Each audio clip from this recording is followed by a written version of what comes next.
Everyone stepped over her chalk drawings until a millionaire asked, "Who taught you this?" The morning was grey and indifferent, like every other in that part of the city.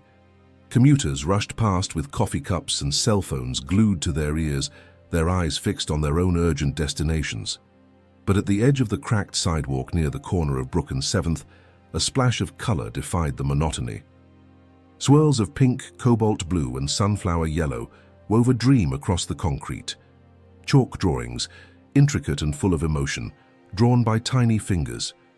She sat cross-legged beside them, her small denim jacket smeared with powdery colour, a pink bow slightly off-centre in her curly hair. Her name was Ella. 8 years old, quiet and invisible to most of the world. Every day after school, she brought her worn box of chalk and drew. Sometimes it was flowers with eyes that seemed to follow you. Other times it was faces, gentle, searching, wistful. No one ever stopped, not really. Shoes smudged the colors, wheels rolled over them. Adults glanced and moved on. Until that Thursday. A black car screeched to a halt a few feet from the curb. The door flew open, and out stepped a man in a tailored navy suit. He looked at his watch, frustrated, muttering under his breath. He was late. He hated being late. He adjusted his cufflinks and turned toward the crosswalk, then froze. His eyes fell on the chalk. Something about it gripped him by the chest. He stared, first at the vibrant waves of color, then at the figure of a woman drawn among them. Her eyes were large, soulful, shaded with such emotion that they felt almost alive. His heart stuttered. That style, that curve of line, that face. He knew that face. He crouched slowly, his expensive shoes centimeters from the pastel masterpiece. "Who taught you this?" he asked, his voice low, not to scare her. Ella looked up at him, startled but unafraid. "No one," she said. "I just draw what I see." The man's breath caught. His eyes searched hers. There was something in the way she spoke, the shape of her eyes, something eerily familiar. "What's your name?" "Ella," she replied softly. "What's yours?" He hesitated. "Nathan," he said. "Nathan Hale." He stared at her hands, small, chalk-covered, just like hers used to be. Just like the hands of the woman who once taught him how to see the world through color, the woman he'd loved, the woman who vanished without a trace almost 9 years ago. She'd been pregnant when she left, pregnant and scared. He looked at Ella again, his throat tightened. "Do you draw every day?" he asked. "Only when it's not raining," she said, then added, "Mama says art needs sun to breathe." Nathan felt the earth shift beneath him. He sat on the edge of the sidewalk, completely forgetting the world around him. "Ella, what does your mama do?" Ella squinted up at him, then smiled faintly. "She's a mystery," she whispered, as if telling a secret. Nathan's fingers trembled. Something deep inside him, the part that had been quiet for years, suddenly woke up. Nathan remained seated beside her, his tailored suit jacket brushing against dusty sidewalk, uncaring of the smudges. His heart pounded louder than the traffic. He couldn't stop staring at the drawing of the woman with sorrowful eyes, the same kind of eyes that once looked at him across a rain-soaked window years ago, the night she left. "Ella," he said gently, "can I ask, what's your mama's name?" She hesitated, her fingers twirling a piece of pink chalk. "Her name's Claire, but she tells people to just call her C." Nathan's entire body tensed. Claire. He hadn't heard that name in nearly a decade. Claire Moreau, an art student with fire in her soul and shadows in her past. They'd loved each other recklessly until the night she vanished. No letter, no call, just a voicemail that said, "I have to go, I'm sorry," and she'd been pregnant. He looked at Ella again. Her freckles, the way her nose wrinkled when she concentrated, those were Claire's. The shape of her chin, though, was unmistakably his. Nathan felt dizzy. Does she draw too?" Ella nodded slowly. "She used to. But not anymore. She says her pictures belong in the past. Nathan blinked rapidly, trying to stay grounded. "Where do you live, Ella?" "Over there," she said, pointing down the block. "But Mama says not to talk to strangers." His lips twitched in a bittersweet smile. "You're right to listen to her." He glanced down at her latest work, then reached into his pocket. "Would it be okay if I took a picture of your drawing?" Ella paused, then nodded solemnly. "But only if you promise not to change it." "I promise." He snapped the photo, then looked at it, zooming in on the drawn woman's eyes. It was like looking into a memory. The light changed as a cloud drifted overhead, and Ella leaned closer to him, shielding her chalk from the breeze.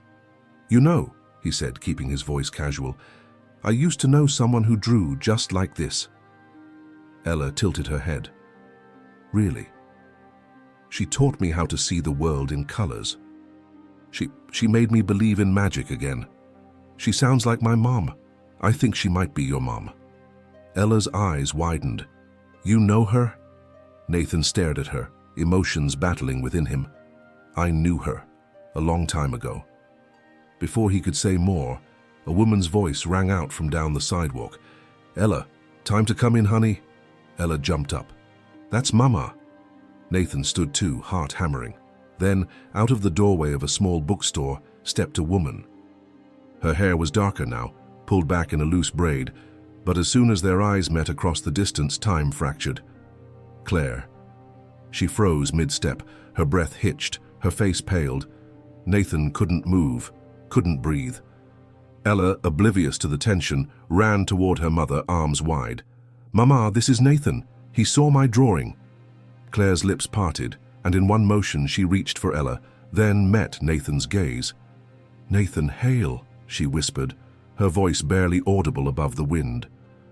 Claire stood completely still, as if time had rewound 10 years and slammed her back into a life she thought she'd buried. The weight of Ella's small arms around her waist grounded her, but her eyes remained locked on Nathan. He looked older, his face sharper, lines carved deeper around his mouth. But it was him, the man she had once planned a future with, the man she'd loved, the man she'd left. Nathan took a cautious step forward. "Claire," he said, barely more than a breath. "You're alive." She nodded slowly, her hand protectively resting on Ella's shoulder. "I didn't think I'd ever see you again." Ella looked between them, confused. "Mama?" Claire forced a smile and smoothed her daughter's curls. "It's all right, baby. Go inside for a minute. I'll be right there." Ella hesitated but obeyed, skipping toward the bookstore's door, casting a glance back at Nathan before disappearing inside. The air between Nathan and Claire thickened. "Why did you leave?" he asked, his voice shaking. "Why didn't you tell me?" She looked down at her hands, stained with ink and time. "I wanted to. I wrote the letter 100 times, but I was scared, Nathan. Everything happened so fast. I was pregnant. You were starting your career. I didn't want to ruin everything for you." "Ruin? Claire, you disappeared.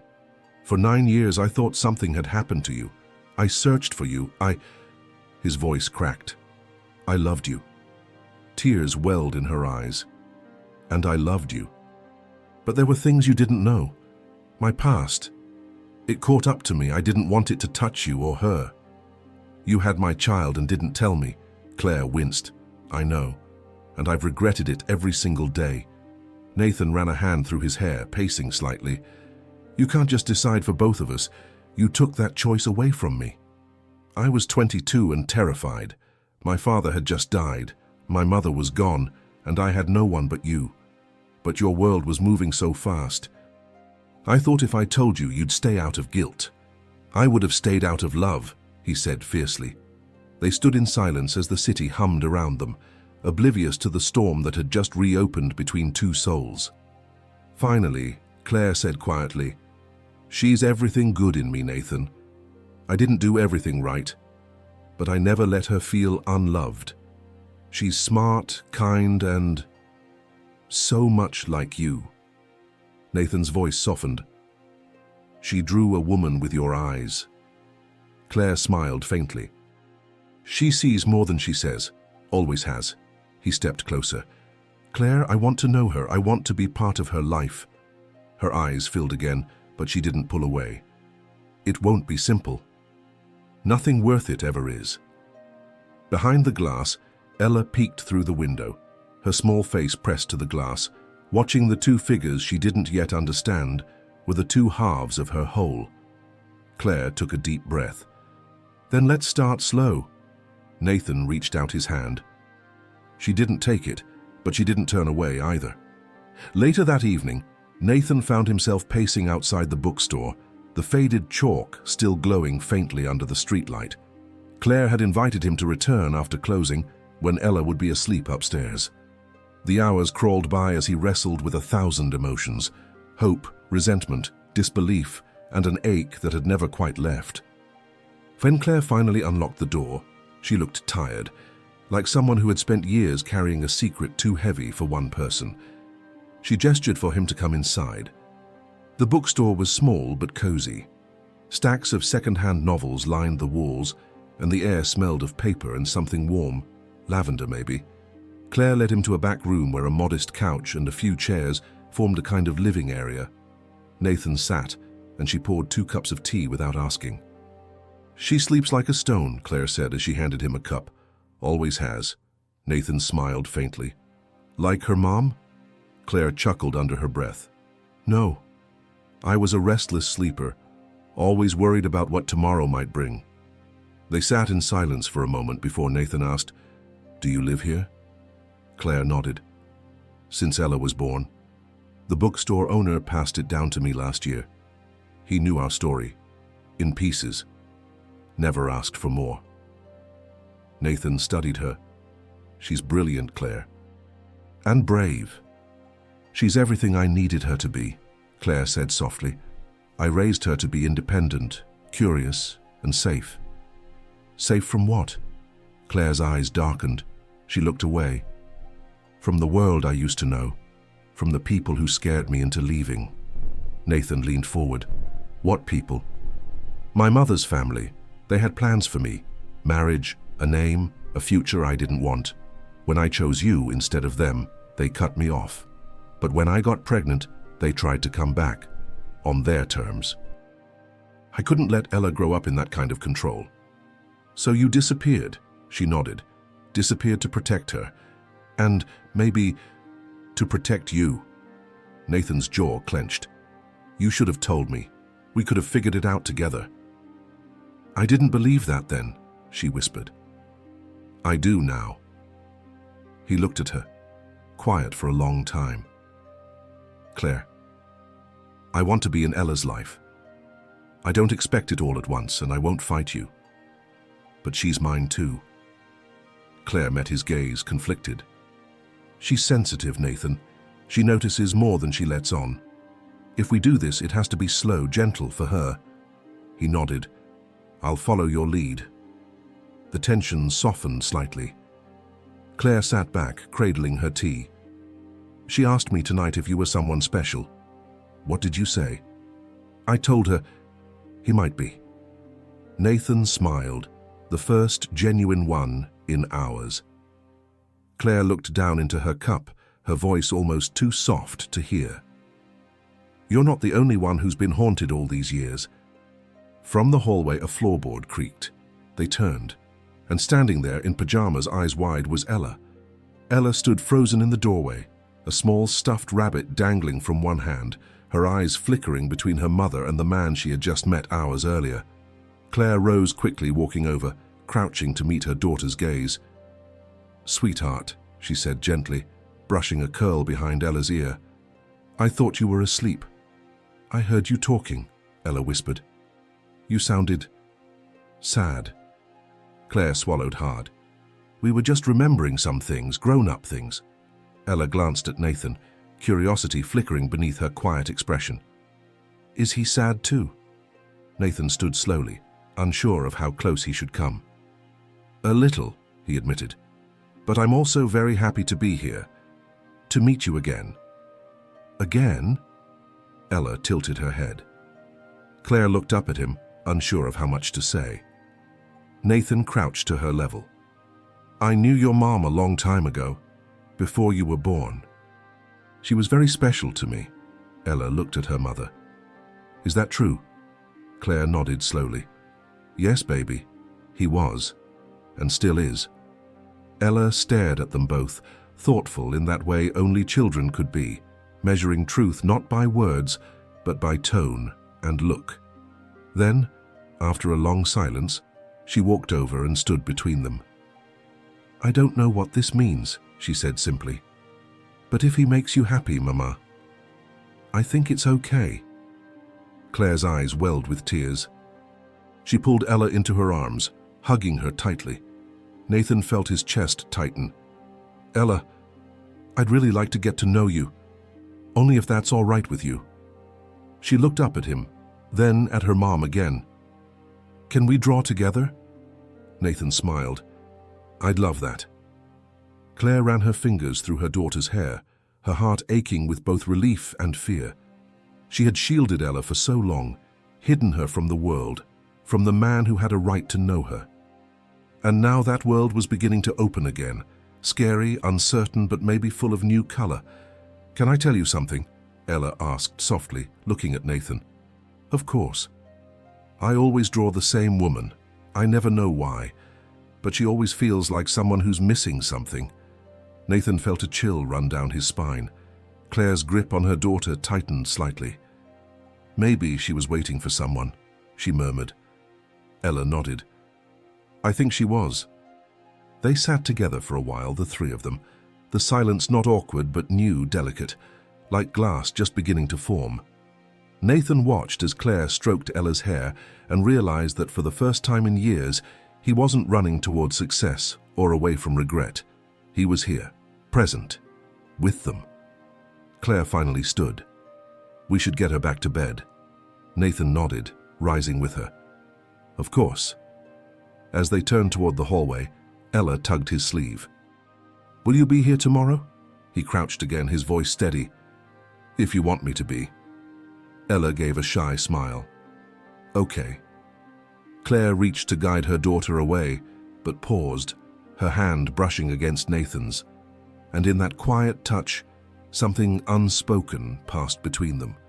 Forgiveness hadn't come yet, but the door had opened. Just a crack.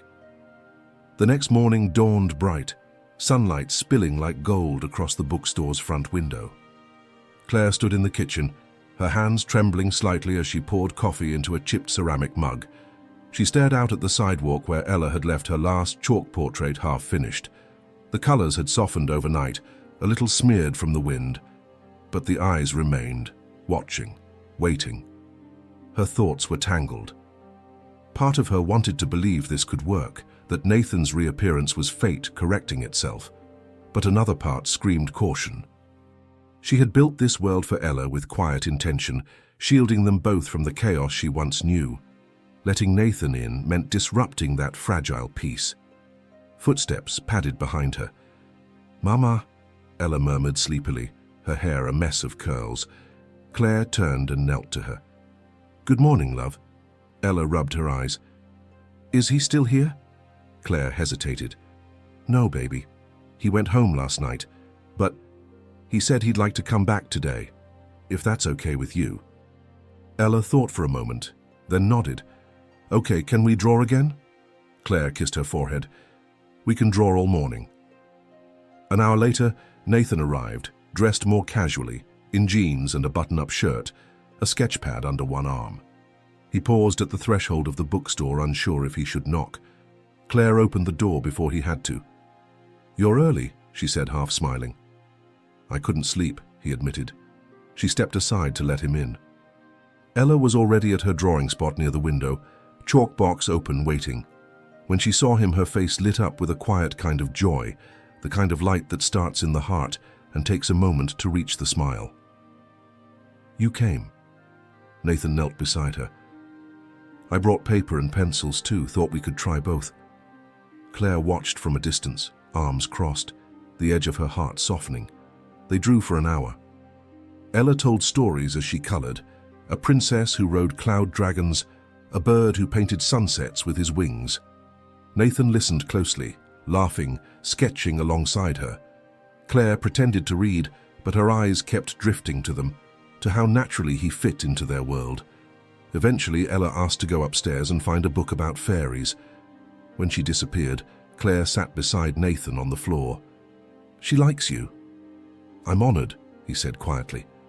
Claire looked down. "You're good with her." "I've been imagining this for years. I just never thought it would happen." She hesitated, her voice barely above a whisper. "Neither did I." Nathan turned to her, his voice steady. "I know it won't be easy, but I'm not going anywhere, Claire." She met his eyes, and for the first time in nearly a decade, she let herself believe it might be true.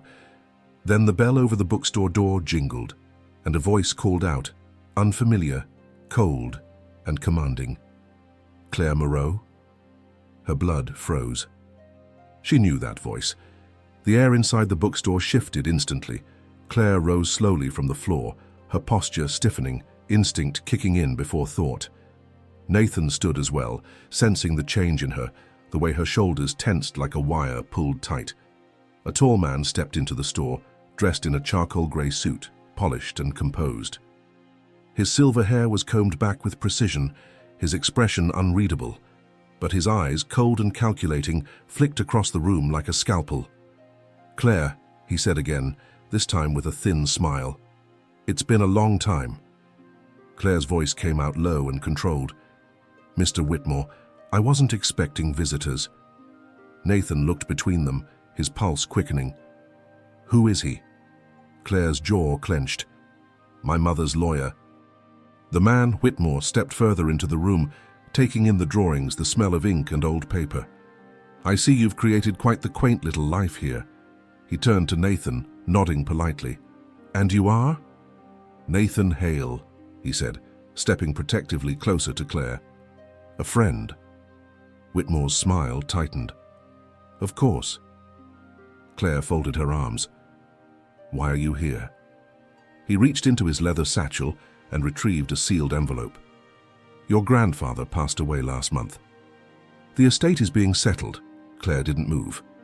"I'm not interested. You might want to reconsider. You were named in the will." Her lips parted in disbelief. "What?" Whitmore nodded.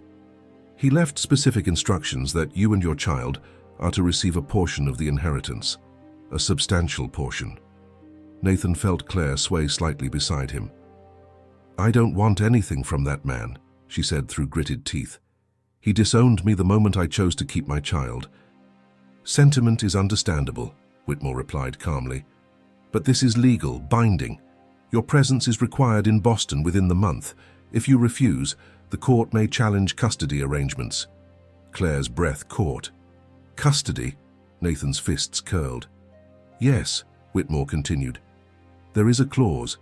If you reject the inheritance, the family may petition for the child to be placed under the care of a more stable guardian, as outlined by your grandfather's final stipulations."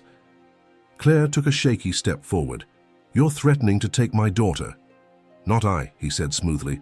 "The family. I'm simply the messenger." Nathan moved in front of Claire. "You won't touch her." Whitmore raised a brow. "And who are you to decide that, Mr. Hale?" Claire's voice cut through the air. "He's her father." Whitmore's face shifted, the smug certainty flickering just slightly. "Interesting."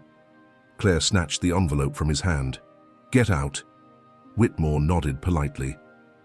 "Of course, but do consider the terms. There's quite a bit at stake." He turned and exited, the bell jingling again behind him. Silence fell. Nathan looked at Claire, whose hands were trembling. "Claire," he said gently, "what does this mean?" She didn't answer right away. Instead, she stared at the unopened envelope, her mind racing with a past she never wanted to face again. Then she whispered, "It means they know where we are. And maybe they never stopped looking." Claire paced the small kitchen, the envelope unopened on the table like a live wire. Nathan leaned against the doorframe, arms crossed, eyes locked on her. Neither had spoken for several minutes, the silence heavy with implications neither one wanted to name. "They can't take her," Claire said finally, her voice barely above a whisper. "They don't get to waltz in after 9 years and claim what they threw away." Nathan stepped forward. "They won't. We won't let them." Claire shook her head. You don't know them, Nathan. They don't make threats they don't intend to follow through on. My grandfather was obsessed with legacy, bloodlines. He disowned me because I refused to marry some corporate puppet and take my rightful place in his empire. Nathan's jaw tightened. And now he's trying to control you from the grave. She gave a bitter laugh. Of course. And if I reject it, they'll use the system to come after Ella. They'll paint me as unstable, alone, unfit. You're not alone, Nathan said firmly. Not anymore. She looked at him, searching his eyes for doubt. There was none. I have a legal team, he continued. People who know how to navigate these things. If we acknowledge that I'm her father, officially, legally, any case they try to build falls apart. Claire's face went pale. Officially? We'd need a paternity test. I'd need to be on her birth certificate. I'd take legal responsibility. She gripped the edge of the table. That's a lot to ask. Nathan stepped closer. Claire, I'm not doing this just to fight them. I want to be in her life. This just forces us to do it sooner than we planned. She nodded slowly, torn between instinct and trust. And what if it hurts her? If all this, court dates, lawyers, if it makes her afraid? Then we shield her, as much as we can. Claire sank into a chair, her shoulders heavy. I didn't want this. I just wanted to live quietly. Give her a childhood that was normal. Nathan knelt beside her. You've done an incredible job, but now we need to protect that life together. She stared at the envelope again. They'll drag us into court, use every lie they can. Then we come armed with the truth. Claire looked at him, really looked. You'd go to court for her? I'd go through hell for her, he said without hesitation. Upstairs, the floor creaked again. Ella's footsteps, too light for anything but wandering. Claire stood. We tell her together. But we do it gently. Nathan nodded. Moments later, Ella tiptoed into the kitchen, her rabbit clutched tight. I heard loud voices. Claire bent down, holding her daughter's hands. Baby, something's come up. We need to talk about it with you. Ella looked from one to the other, sensing the tension. Are we in trouble? She asked. Claire shook her head. No, sweet girl, but some people from my past, they want to change things.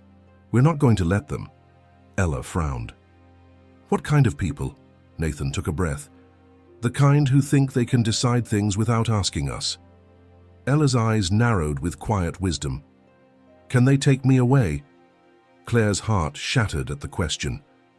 No, she said fiercely. Not if we stay together.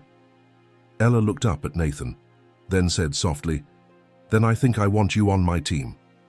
The legal maze unfolded faster than Claire had feared. Within a week, Whitmore had filed an official petition in probate court, a motion to challenge the estate's division unless Claire presented herself in Boston to acknowledge or decline the inheritance. Attached was a veiled suggestion that Ella's well-being should be reviewed in light of Claire's lifestyle choices and lack of structured support. Nathan's legal team, seasoned and discreet, moved quickly.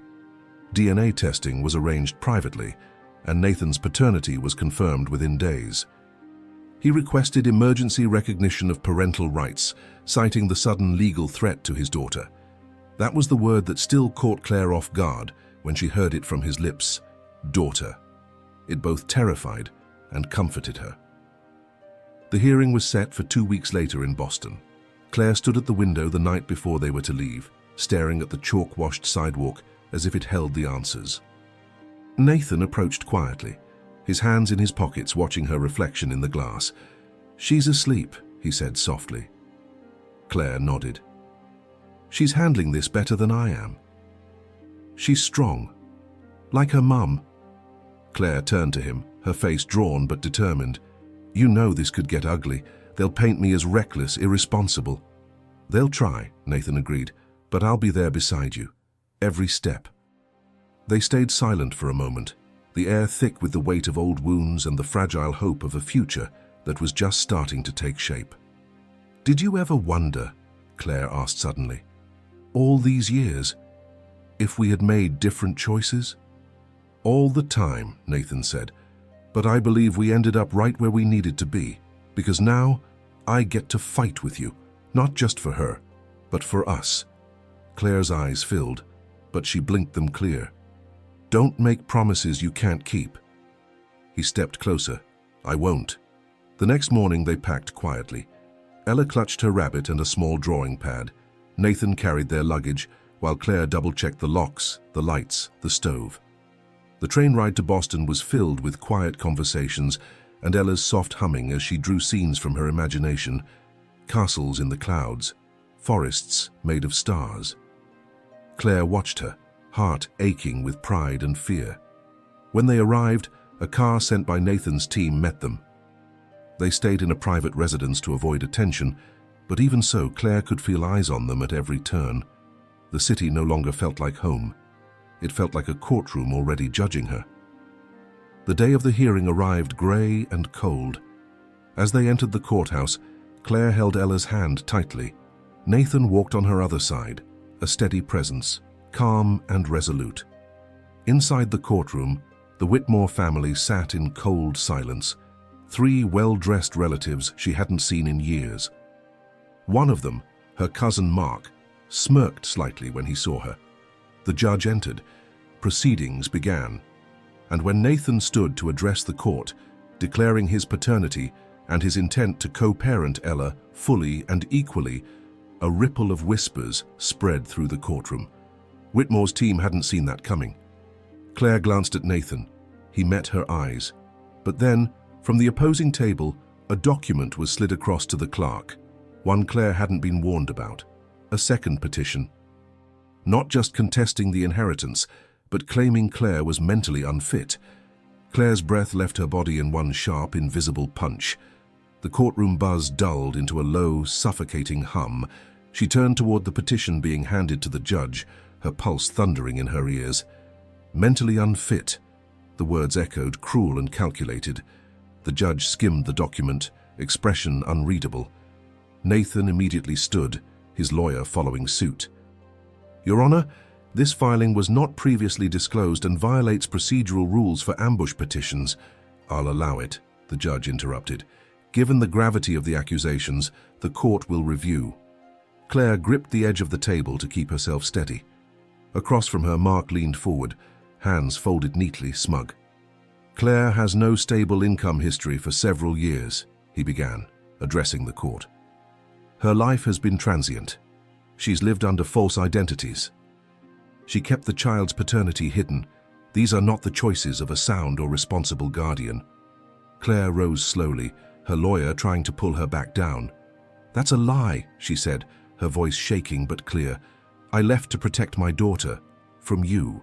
From this family." The judge raised a hand. "Ms. Moreau, you'll have your turn." Nathan stood again. "Your Honor, I request an immediate recess to review the contents of this petition with our legal counsel." The judge nodded. 10 minutes. Claire rushed from the courtroom, Nathan at her side. In the hallway, she collapsed onto a bench, trembling. "They're going to twist everything I did." Nathan crouched beside her. "They're desperate.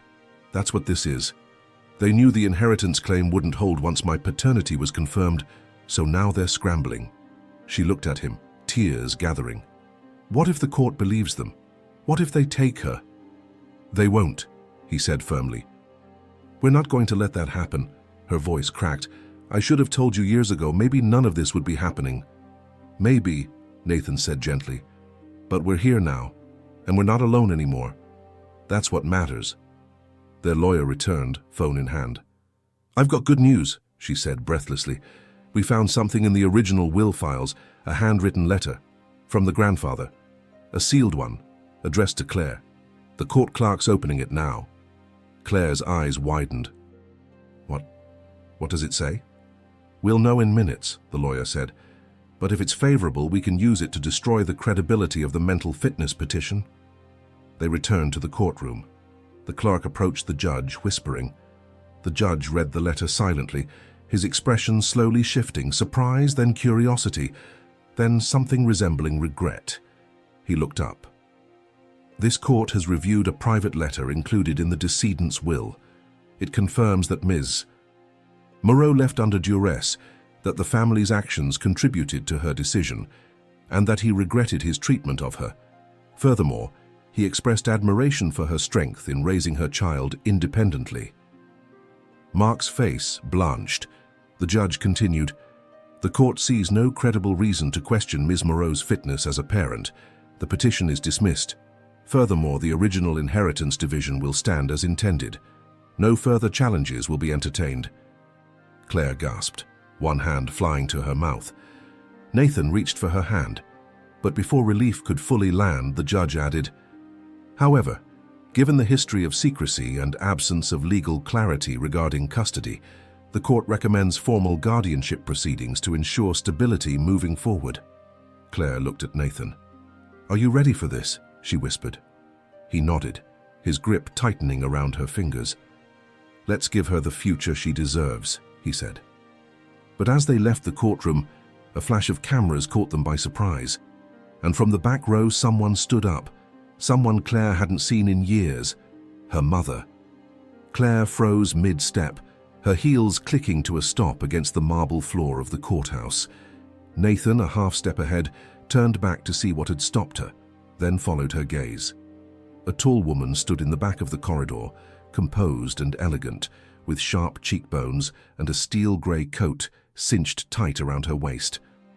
Her eyes, identical to Claire's, held the same fire, but where Claire's was shaped by pain and resilience, hers glinted with something colder: judgment, control. "Claire," she said, voice smooth as glass, "you've grown up." Claire's mouth went dry. "What are you doing here?" Nathan instinctively stepped between them, protective, but Claire touched his arm gently, shaking her head. The woman stepped forward, measured and calm. "I came for the hearing, though I see I was a little late." "Convenient," Claire muttered. Her mother raised an eyebrow.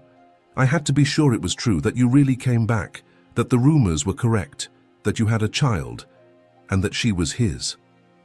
Nathan stiffened but said nothing. Claire stood taller. "You never cared before, you didn't write, you didn't try to find me." Her mother's tone didn't change, "because you made it clear you didn't want to be found." "I was scared," Claire snapped. "I was alone." "No," her mother said evenly. "You were stubborn, and you broke every rule that held this family together." Claire's voice dropped sharp with pain. "Rules that smothered me. That would have smothered her." "I came because the family has shifted," her mother continued. "Your grandfather's death changed things. Mark is hungry, ambitious, dangerous. I warned him not to bring this to court."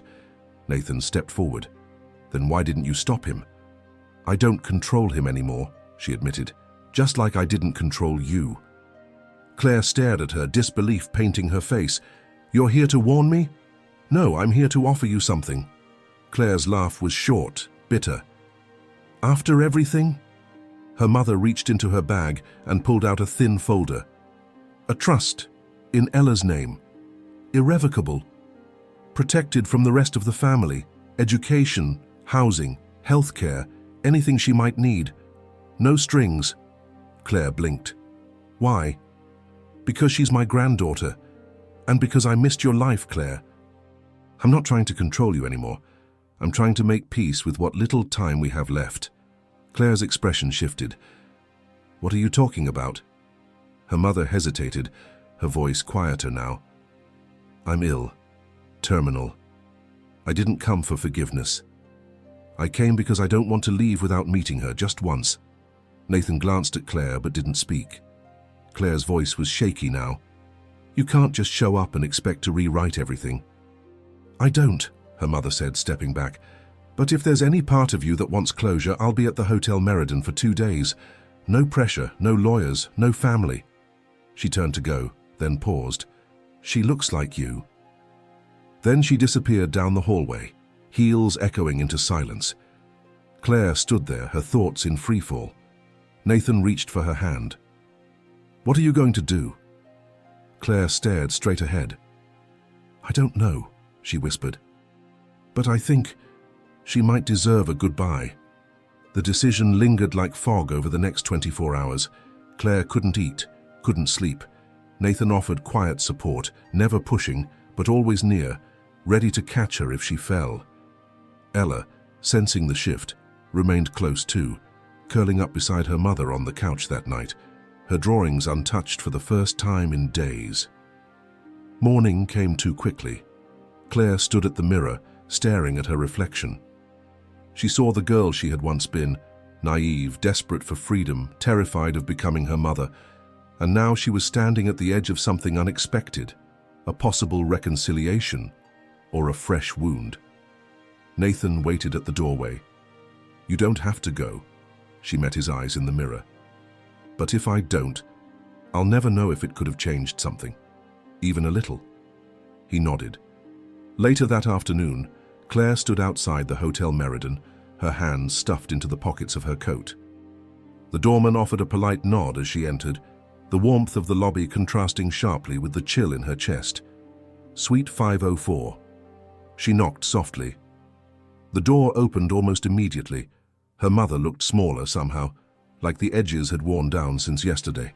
She stepped aside wordlessly to let Claire in. The suite was quiet, neat. A single vase of orchids stood on a side table. Claire walked in slowly, uncertain where to begin. "I wasn't sure you'd come," her mother said, closing the door gently. "I wasn't sure either," Claire replied. They sat opposite each other, the silence between them heavy with years of absence. "I meant what I said," her mother began. "No pressure. I won't ask to meet her if you're not ready." Claire studied her, looking past the perfect posture and practiced poise. She saw the tremor in her fingers, the faint yellowing around her eyes. "You're really sick?" A small nod. "Stage 4. Liver." "It's been slow until now." Claire swallowed hard. "Why didn't you tell me before? Pride, regret, stupidity?" Her mother gave a humorless laugh. "Take your pick." Claire stared at her hands. "You hurt me. You let him, grandfather, throw me away like I was nothing." "I know," she said softly, "and I'll never stop regretting that." Tears stung Claire's eyes. "I raised her alone. I gave her everything I could." Her mother's eyes shone too. "I never doubted you would. You always had a fire in you. I just didn't know how to love it properly." A silence settled.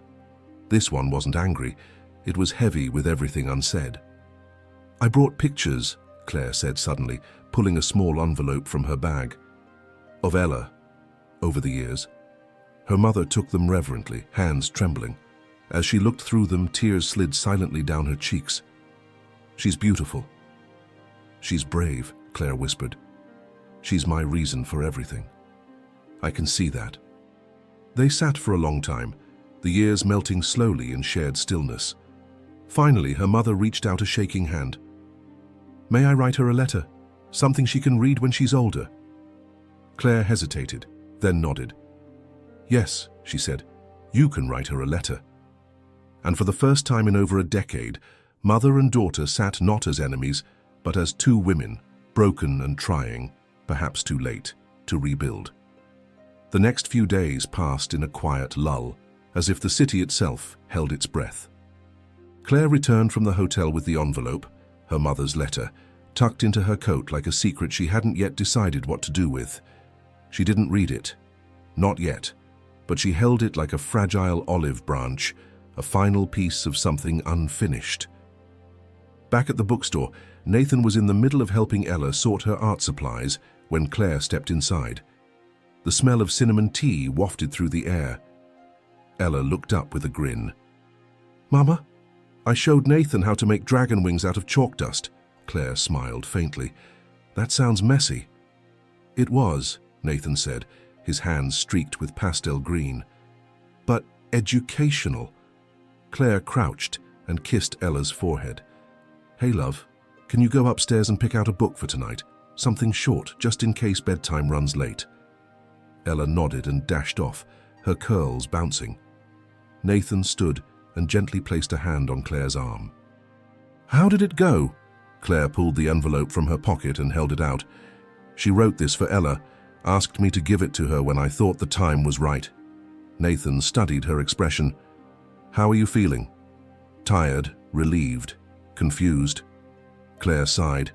"But not angry anymore, that surprised me." He nodded slowly. "Maybe it's the start of something new." Claire didn't answer right away. Instead, she walked over to the counter where a few of Ella's latest drawings were drying. One caught her eye, a picture of three figures holding hands under a starry sky, with a small heart drawn just above their joined palms. Nathan stepped behind her. She drew that this morning, said it was about what makes her feel safe. Claire traced the outline of the heart with one finger. She's so much wiser than I ever was at that age. She's got your strength, Nathan said, and your vision. They stood in silence, the envelope still held loosely in Claire's hand. Hey, you don't have to decide about the letter now, Nathan added gently, or about anything.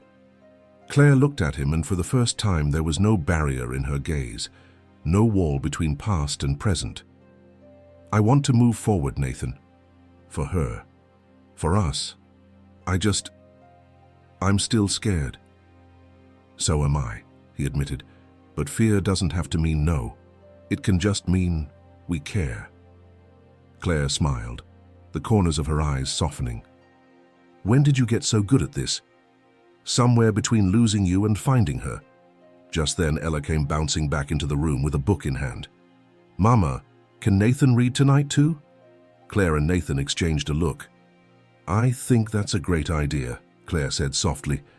They curled up together on the worn bookstore couch, Ella nestled between them as Nathan opened the storybook. His voice wove the tale warm and steady, and Claire felt her heart settle for the first time in what felt like years. Later that night, as the city quieted and stars blinked faintly through the clouds, Claire stepped out into the cool air. She opened the envelope and read the first line. My dearest Ella, I hope someday you will understand the love that hides behind mistakes. Claire sat alone on the back steps of the bookstore, the letter trembling in her hands. The words her mother had written were surprisingly tender, filled with sorrow and moments of aching clarity. She spoke of regrets too long buried, of pride misplaced, of a love that had always existed but never found the right way to reach her daughter. And now, too late, she was trying to pass that love on to Ella. Tears traced down Claire's cheeks, silent and slow. For years, she had built a fortress around herself, convinced that distance was the only safety. But now the walls were crumbling, and maybe, just maybe, that was okay. The screen door creaked open behind her. Nathan stepped out, a blanket folded over one arm. Without saying anything, he draped it over her shoulders and sat beside her. Was it good? He asked quietly.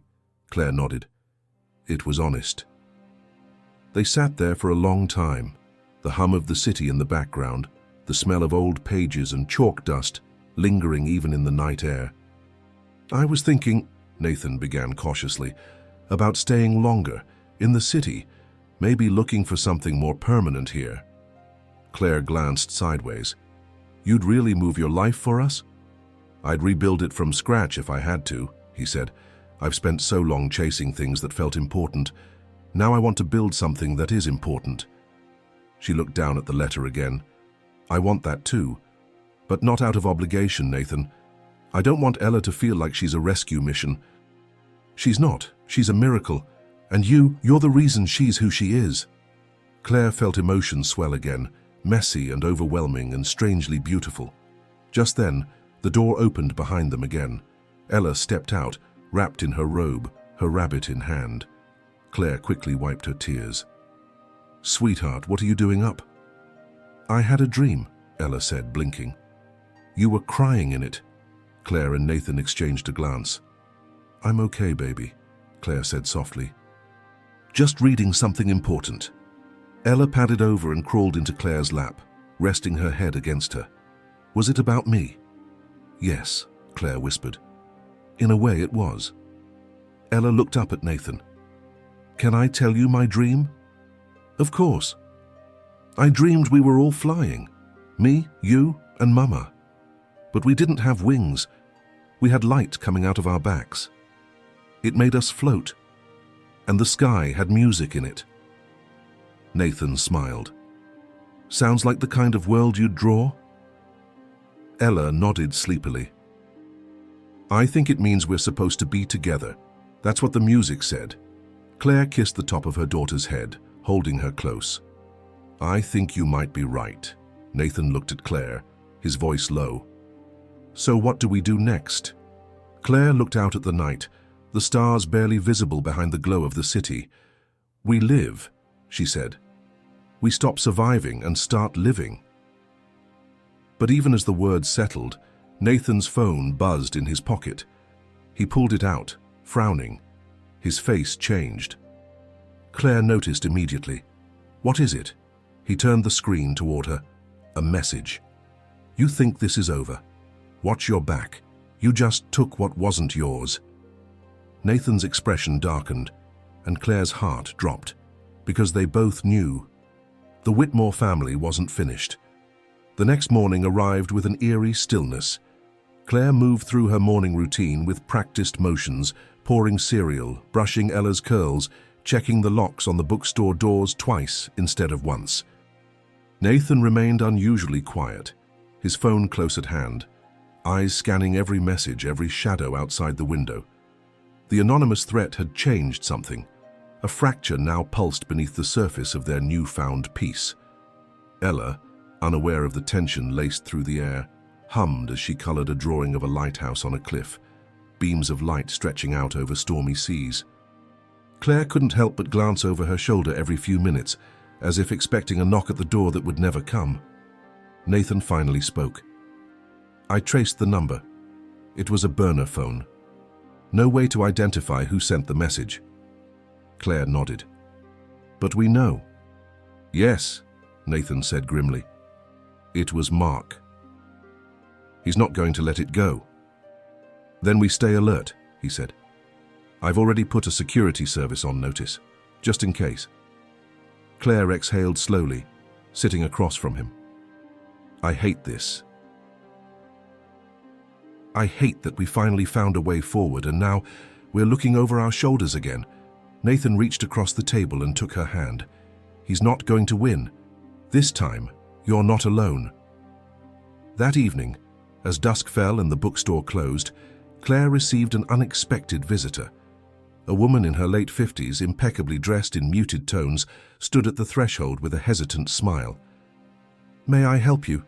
Claire asked cautiously. The woman nodded. "I'm sorry for coming unannounced." "I'm Amanda Whitmore, Mark's mother." Claire froze. "Why are you here?" Amanda's voice was soft. "To apologize and to warn you." Nathan appeared behind Claire, his stance protective. Amanda continued. "Mark's always been ambitious, but this obsession with the inheritance, like with Ella, it's twisted something in him. I tried to reason with him. He won't listen." Claire narrowed her eyes. "Why come to us?" "Because you deserve to know that he won't stop, not unless he's forced to." "I'm not here to defend him. I'm here to give you this." She handed Claire a small USB drive. "What is it?" Claire asked. "Files, messages, proof of what Mark's done, how he falsified parts of the mental fitness petition, his threats to use Ella as leverage. I can't protect him anymore, but I can help protect her." Claire took it, stunned. "Why are you really doing this?" Amanda's eyes welled. "Because I had a daughter once. She didn't survive the Whitmore name, and I couldn't save her. But maybe I can help save yours." With that, Amanda turned and left, disappearing into the shadows of the street. Claire stared at the USB in her hand. Nathan gently guided her inside. That night, long after Ella had fallen asleep, they plugged in the drive. And what they found inside made Claire gasp, because there, buried in the folders, was a voice recording. Mark's voice, talking to someone Claire couldn't identify, saying, "Once I have custody, I'll rewrite the will myself." "The girl is the key. Claire won't matter by then." Nathan hit pause.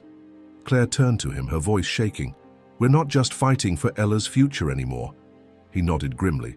"We're fighting for her safety." The following morning, Nathan sent the files from the USB to his legal team. The reply came within the hour. "This is enough for criminal charges." Claire stared at the message, a mix of relief and fear building inside her. If they went public with this, Mark would be finished. But he wouldn't go quietly. People like Mark never did. Claire paced the bookstore, her eyes flicking to the door every few minutes. Nathan sat at the table, reviewing the audio again, voice low as he spoke into the phone with his lawyer. Yes, full release. We want this on the court record. Ella was upstairs, humming softly as she rearranged her books. Her innocence was still intact, for now, and Claire was determined to keep it that way. When Nathan ended the call, he looked at her. We have a window. If we file today, we can move to have Mark removed as an executor of the estate. If the DA picks it up, he'll face fraud and conspiracy charges. Claire nodded. Do it. But even as she said the words, dread crept into her spine. By noon, the motion had been filed. The court would reconvene in 3 days to review the evidence. Nathan's attorneys expected a swift judgment. Claire wished she could feel the same confidence. Later that afternoon, while Nathan stepped out to meet with the investigators, Claire locked up early. She just needed a moment to breathe. She closed the blinds, unplugged the phone, and sat down beside Ella in the reading nook. Ella looked up. Are the bad people going away now? Claire paused, heart twisting. We hope so, sweetheart. Ella tilted her head. Did I do something wrong? Is that why they want to take me? Claire wrapped her arms around her daughter. No, baby. This has nothing to do with you. You've done everything right. This is about people who don't understand what love really means. Ella nestled into her. But you do. Claire kissed her head. With all my heart. Suddenly, the front door rattled, once, sharply. Claire tensed, eyes flying to the lock. She stood slowly, urging Ella behind her. Another rattle. Then a pounding knock. She approached the door, heart racing. Who is it? A voice answered, muffled but unmistakable. Open the door, Claire. We need to talk. It was Mark. Claire's blood ran cold. I'm calling the police, she said firmly. Do that, Mark said. But you and I both know how slow the law moves. I'm not here to hurt you. I just want to talk, face to face, before this goes any further. Nathan arrived just then, stepping from a car across the street. He froze when he saw Mark at the door. Claire made her decision. She cracked the door just enough to be heard. You have nothing to say that I want to hear. Mark's voice dropped to a whisper. Then maybe Ella will want to hear what I have. You think I came unarmed? Claire's hand flew to the lock, but before she could slam the door shut, he slipped something through the crack. A photograph. Claire caught it instinctively and froze. Because in the picture was a woman, someone she knew, someone she thought had died 10 years ago. Claire stared at the photograph in her hands, her breath caught between disbelief and dread. The image was grainy, slightly faded, but unmistakable. The woman in the picture had the same freckled nose, the same copper-red hair, slightly longer now. She stood on a sunlit street corner, laughing, a little girl beside her who looked nothing like Ella. But the woman... Claire hadn't seen her since college, since the night of the accident, since the funeral. Claire's hands trembled. This is impossible, she whispered. Nathan was at her side in an instant, having rushed across the street when he saw Mark's move. What is that? He asked, peering at the photo. Claire showed him, her voice barely audible. Her name is Adrienne. She was my best friend and she died. Mark, still standing outside the door, smirked. Or so you were told. Claire pushed the photo back at him through the crack in the door. What are you playing at? This isn't a game, Mark said, his voice low and sinister. Adrienne was never in that car. Your grandfather lied, covered it up, paid off the responders. Claire's head reeled. Why would he do that? To protect the family name, Mark said simply. Adrienne was pregnant, by someone not approved, and she was threatening to go public. Your grandfather couldn't allow it, so he faked her death, sent her away. She's been living under a different name ever since. Nathan was stunned. And now you're using her to threaten Claire, Mark sneered. I'm using her to remind Claire how much can be taken away and how much can still be exposed. Claire felt something break open inside her. All the lies, all the control, the manipulation that had defined her childhood. It wasn't over. It was alive, still working, still breaking lives in the name of legacy. Why now? she asked, her voice shaking. Because I'm done playing nice, Mark said. You humiliated me in court. You turned my own mother against me. So here's the deal, drop your claims, return the inheritance, disappear, and I keep Adrienne's location to myself. Claire's eyes filled with tears, not from fear, but fury. You think I'd walk away now, after everything you've done? Mark didn't answer. Nathan stepped forward. Leave, before this gets worse for you. Mark gave them both a last look, then turned and walked away, calm as ever. As soon as he was gone, Claire closed the door and locked it tight. Her knees buckled, and Nathan caught her before she hit the ground. I don't understand, she whispered. If Adrienne's alive, why hasn't she come back? Nathan held her. We'll find her. We'll get to the truth, and we'll use that against him. Claire looked at the photo again, her mind spinning. She thought of Adrienne's laughter, her fierce loyalty, the night they swore to raise their children side by side. Then she looked at Ella. She deserves to know, Claire said. Everything, no more secrets. But as she said it, her phone buzzed, an unknown number. And when she answered, a voice whispered, trembling, Claire, is it really you? Claire gasped. It was Adrienne. Claire's heart stopped. The phone trembled in her grip, her fingers suddenly numb. She clutched it tighter, pressing it to her ear. Adrienne, she breathed. The voice on the other end cracked, full of disbelief and emotion.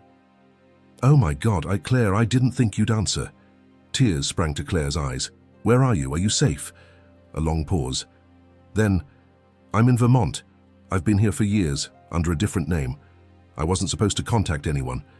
They said it was for my protection, that if I tried to reach you or my family, they'd... Her voice broke. They said they'd take my daughter. Claire sank into the nearest chair. I thought you were dead. Adrienne, I mourned you. We had a funeral. I know, Adrienne whispered. They told me it was the only way to erase me. After the babies, after I refused to follow the family's orders, they said it was the only way to protect my child from being used. Claire clenched her fist. Mark found you, didn't he? Adrienne's voice lowered to a whisper. He came last week, said he'd keep my location secret, if I stayed quiet. But when I saw what he was doing to you, to Ella, I couldn't keep hiding. Claire's voice trembled. You don't have to run anymore. We have proof, everything. If you testify, if you come forward, we can end this. A silence followed. Then Adrienne said, Do you promise that my daughter will be safe? With everything I have, Claire said, fierce and unshaking. We'll protect both of you. I'll come, Adrienne whispered. I'll take the train tomorrow. I want to see you. After all these years. Claire nodded, tears streaming down her face. I want that too. They exchanged details, and then the call ended. Nathan walked over, kneeling beside her. That was really her? Claire could only nod. She's alive, and she's coming. Nathan's expression was grave but hopeful. That changes everything. Claire rose slowly, heart thundering with a new kind of purpose. We bring her in, we put her on the record, and we bury Mark with the truth. Later that evening, Claire sat down with Ella, who was curled up with her sketchpad. Can I tell you something important? Claire asked gently. Ella looked up, curious. There was someone very special to me a long time ago. Her name was Adrienne. She was like a sister to me. I thought I lost her. But she's coming back. Ella's eyes lit up.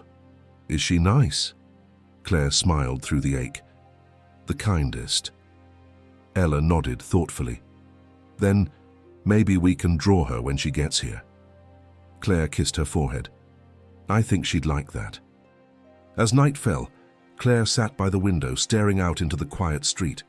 Tomorrow would change everything. The lies would begin to unravel.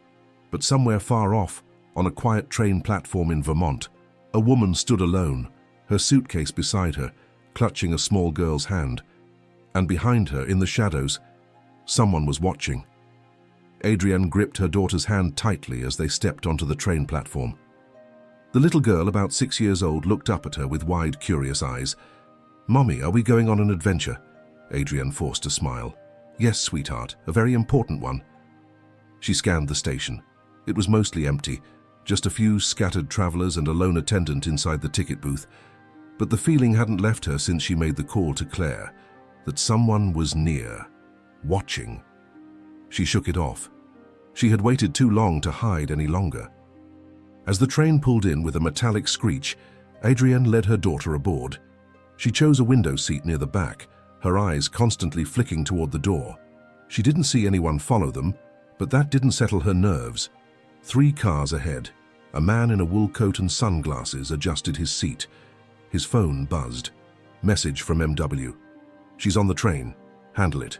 Quietly. The train rolled out of the station, beginning the journey toward Claire.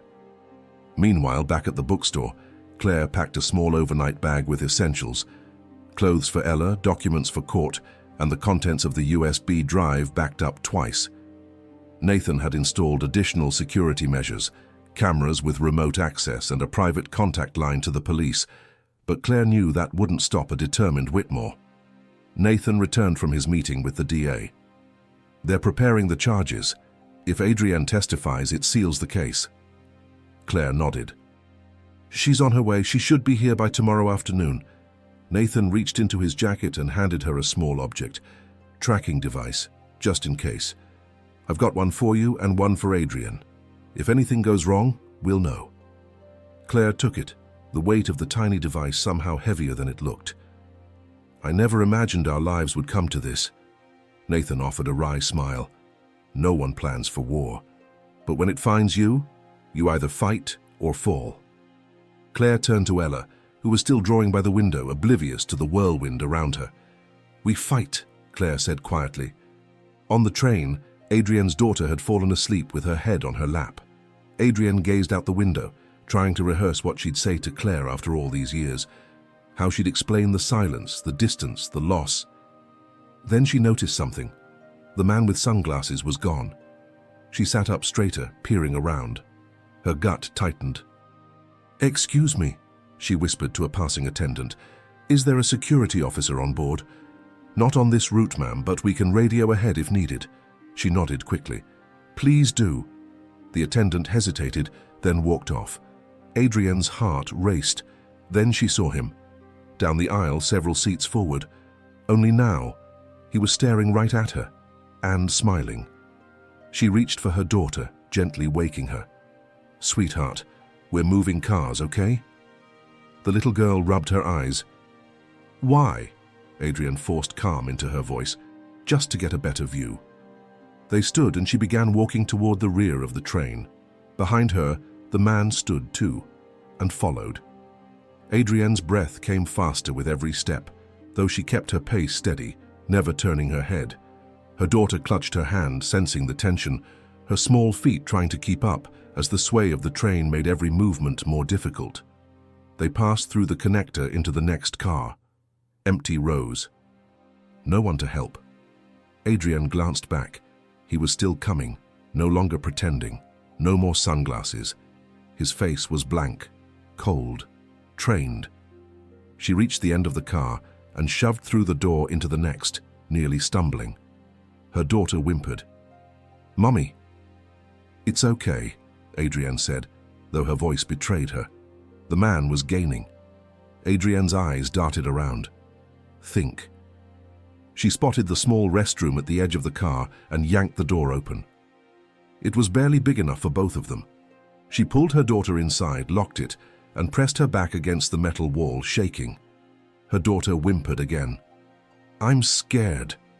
Adrienne dropped to her knees, cupping her daughter's face. Listen to me. I need you to be very brave, okay? The girl nodded, wide-eyed. Adrienne pulled her phone from her coat, fingers trembling. No signal. Not here. She closed her eyes for half a second, then pulled the tracker Nathan had given her from her pocket. She pressed the hidden button, once, then twice. A silent alarm, a location ping, then a noise outside the door. A hand jiggled the handle. Adrienne wrapped her arms around her daughter, shielding her body.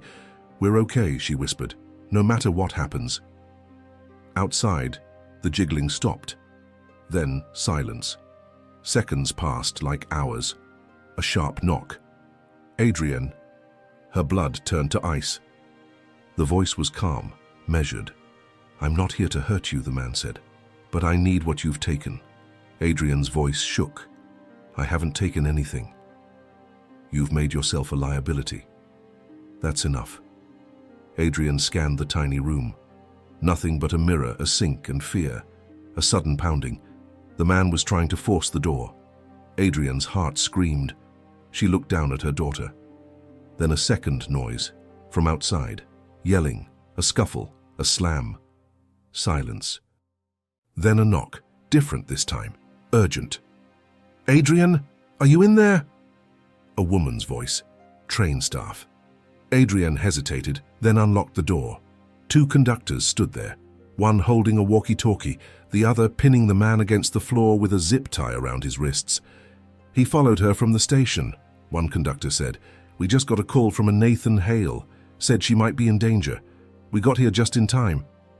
Adrian collapsed against the doorframe, clutching her daughter. "Thank you," she whispered. Back in the city, Claire's phone buzzed. A single message from Nathan. "She's safe." He was stopped. Claire closed her eyes, overwhelmed by relief. But even as her heart steadied, she knew what came next. Adrian was coming. Mark had made his move, and in 2 days they would meet in court for the final reckoning.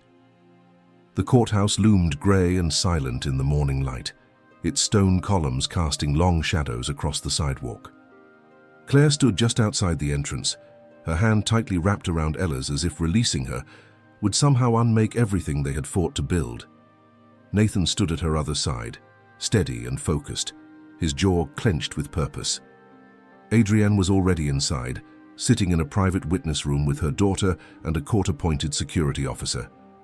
She hadn't let go of the child since the train incident, and the small girl sat nestled in her arms, quiet but alert. Adrienne had changed in 10 years, older, thinner, eyes lined with a pain that never fully healed, but she was here. That, Claire kept reminding herself, was a miracle. The doors opened promptly at 9. Inside, the courtroom was packed. Reporters lined the hallway, their cameras held at bay by 2 uniformed officers. The Whitmore name still had power, and scandal surrounding it drew attention like blood in the water. Mark stood by the defense table, flanked by lawyers who whispered furiously into his ear. His expression was calm, smug even, but Claire saw the twitch in his jaw. He knew what was coming. He just didn't know how hard it would hit. The judge entered. The bailiff called the court to order. The room hushed. "Today's hearing concerns the final settlement of the Whitmore estate," the judge began, "and subsequent charges of fraud, coercion, and conspiracy filed against Mark Whitmore." Mark's lawyer stood. "Your Honor, we object to the inclusion of unverified personal testimonies and recently introduced evidence with questionable provenance." The judge raised an eyebrow. "Objection noted, but admissibility will be determined by the court following witness examination." Claire's lawyer rose next. "Your Honor, we call our first witness, Adrienne Rains." Gasps murmured through the courtroom. Mark turned sharply, his eyes widening as Adrienne stepped through the door at the back, escorted by the court officer. She held her chin high, her steps steady. Claire watched her, heart pounding. This was it. Adrienne was sworn in and took the stand. The room seemed to hold its breath.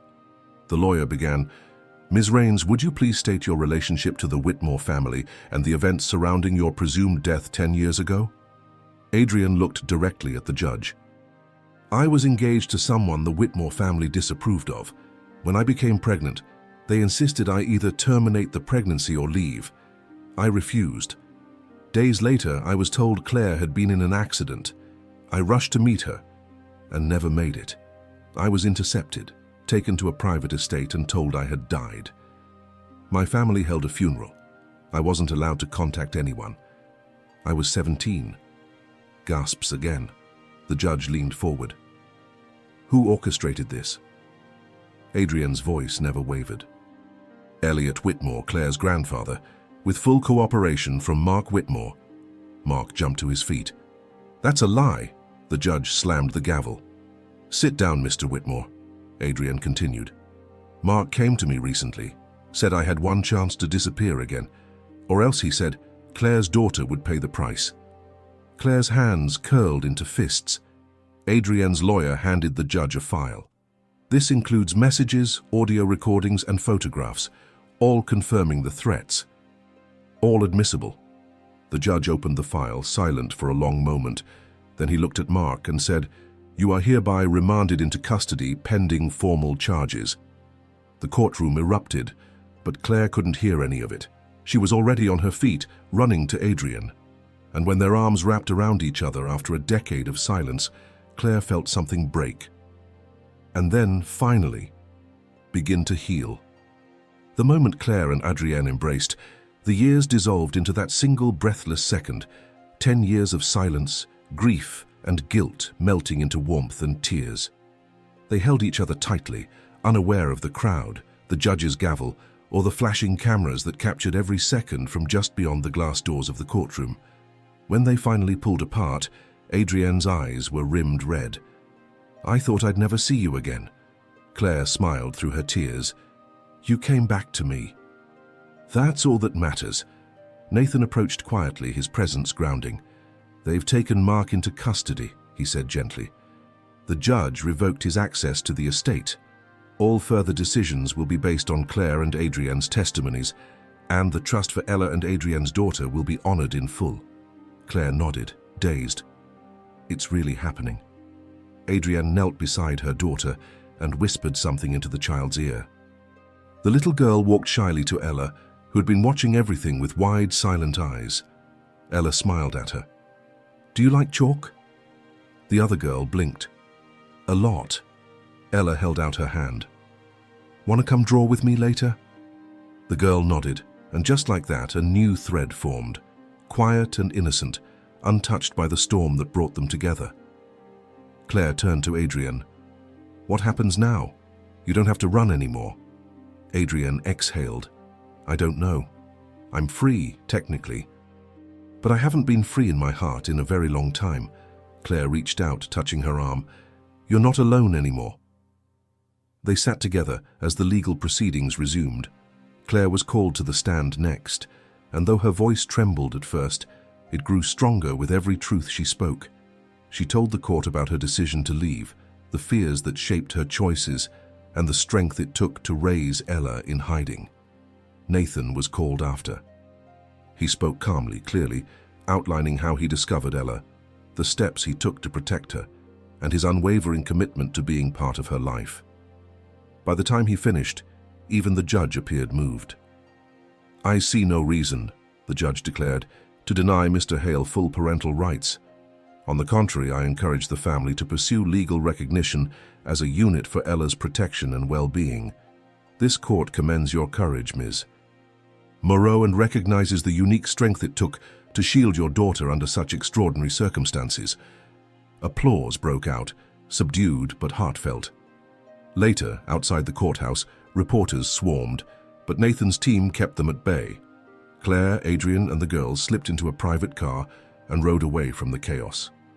Back at the bookstore, the familiar creak of the wooden steps, the warmth of the sunlit shelves, and the faint scent of lavender welcomed them like an old friend. Ella and Adrienne's daughter knelt side by side on the sidewalk, opening a new box of chalk.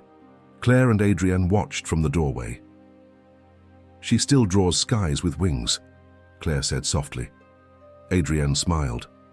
"Mine draws stars in every corner. Says they protect the stories." Claire looked at her friend. "So what's the story now?" Adrienne thought for a moment. "Two girls, two mothers, a broken family that didn't break them." Claire nodded, eyes shining. And in front of them, the girls began to draw, one line at a time. The days that followed were filled with quiet rebuilding. The bookstore resumed its gentle rhythm, the scent of worn pages and fresh ink floating through the air. Customers returned, unaware that behind the register stood two women who had faced the impossible and survived, not just for themselves, but for the two little girls who now called the place home. Adrienne stayed in the spare room above the shop with her daughter. while Nathan took over a nearby apartment and worked from there during the day. The tension that had once gripped Claire's shoulders began to ease, little by little, as if her body was learning how to trust stillness again. One morning, Claire awoke to find Ella already dressed, her chalk box tucked under one arm. "Where are you going so early?" she asked, smiling sleepily. Ella's eyes sparkled. "We're making something." "Me and Sophie." Claire blinked. "Sophie?" Adrienne's daughter peeked in from the hallway, her own chalk in hand. "We have a plan," she said simply. Claire watched as they ran outside. She followed a few minutes later and stopped short when she saw the sidewalk. The girls had covered the entire stretch in color, but it wasn't just drawings, it was a mural. On one side, a tree with two trunks growing from the same root, branches stretched wide into a starry sky. One trunk had leaves shaped like music notes, the other like feathers. Between them was a glowing heart drawn in gold chalk. Below it, in bold strokes of pink and blue, were the words, "Families don't break, they bend and grow." Claire covered her mouth, overwhelmed. Adrienne stepped beside her, tears brimming. "They're artists, just like us." Nathan arrived seconds later and took in the scene. "They're more than artists," he said, voice quiet. "They're visionaries." The girls looked up. "Do you like it?" Claire dropped to her knees, arms open. "It's perfect." They ran to her, wrapping her in a chalk-streaked hug. That afternoon, Nathan set up a small easel in the corner of the store, featuring the photograph of the mural, a plaque beneath it that read, "Created by Ella and Sophie, inspired by truth." Claire watched customers pause in front of it, some smiling, others tearing up. And for the first time, the past didn't haunt the walls. It filled them with light. Later that night, as they sat on the rooftop under a blanket of stars, Adrienne turned to Claire. "There's something I want to ask you." "Anything." "I'd like to stay," Adrienne said. "Not just in the spare room, not as a guest.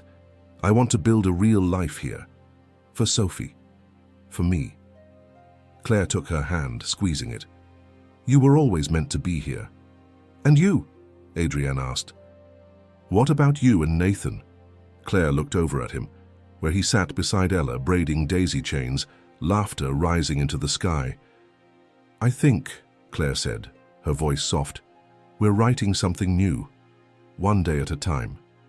And as the stars shimmered above them and the laughter of children echoed into the night, they knew this was no longer a story of survival. It was the beginning of something beautiful. Summer bloomed slowly around them, warm days stretching lazily into gold-tinted evenings. The bookstore became more than just a shop.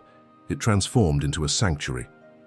Neighbors came to listen to Adrienne's impromptu storytelling sessions, and Claire started offering children's art workshops in the afternoons. Ella and Sophie were inseparable, chalking up not just sidewalks but walls of imagination everywhere they went. Nathan brought in shelves of donated art supplies and helped digitize the store's catalog. He didn't press for answers or timelines. He simply stayed, steady, patient, present. One evening, while organizing books in the back, Claire felt a tap on her shoulder. She turned to find Nathan holding a small square box. Her breath caught. "I know we've been through a storm," he said, his voice low, "but I'd like to ask something before the quiet swallows us whole." Claire blinked. "Nathan." He opened the box. Inside wasn't a ring, it was a key. "To my place," he said softly. "Not asking you to move in, just giving you a door that's open, always." Claire stared at the key, emotions flooding her. "You didn't have to." "I wanted to," he interrupted. "Because I love you, Claire, and I love Ella.